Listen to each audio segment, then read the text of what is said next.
A few quick bites today because sometimes I feel like I don't really have that much to say about a book that hasn't already been said by a million cleverer and more attractive book talkers. First up, Yellowface by R.F. Kuang. An incredibly addictive read that captures that scandal in the Twitter sphere vibe perfectly. A lot of it reminded me of John Ronson's non-fiction book So You've Been Publicly Shamed, in that I was incredibly uncomfortable with how the narrator was being treated, despite the fact that it was a horror story almost entirely of her own making. There was always something that kept me from closing the book, even when she was grossly insensitive and petty and oblivious and racist, some unwelcome grain of relatability that kept me from the easy option of dismissing her outright. And then, of course, there's the car crash aspect of you can't look away from the succession of bad decisions that are compounding into something truly nightmarish. Absolutely no one comes out of this book looking good, and maybe that's indicative of a dim view of humanity, but on a bad day I would struggle to disagree. Hamnet by Maggie O'Farrell. One of those books that takes a fill-in-the-blanks approach to history. It fleshes out the largely unknown family life of William Shakespeare, mostly told through the eyes of his wife Agnes and their young son Hamnet. Unfortunately, it never really connected with me on an emotional level, and that's just me.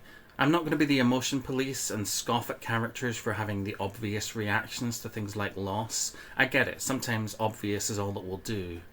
But I do feel like characters' feelings were sometimes over-explained rather than shown, and the writing style felt a bit plain for a story told in the vicinity of Shakespeare. I couldn't help but wonder what this book could have been if the author had been more daring with language.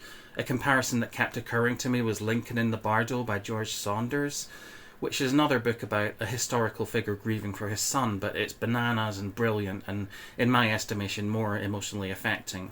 But I'm sounding too harsh. I didn't dislike Hamnet.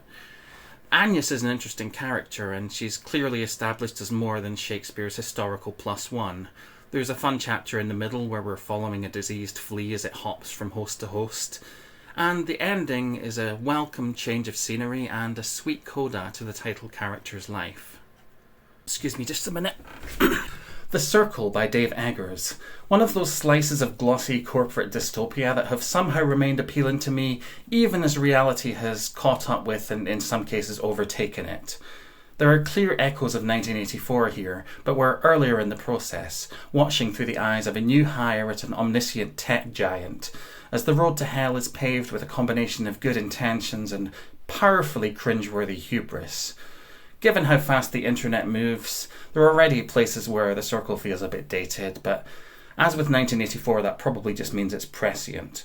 One thing it absolutely nails is the insidious neediness of corporations in general, and social media in particular. How they make us feel like less of a person if we don't put on a constant show of personhood of the sort deemed acceptable by them. It's terrifying. I mean, we're going to have no privacy left whatsoever if we're not careful. Anyway, thanks for watching, and I will see you next time.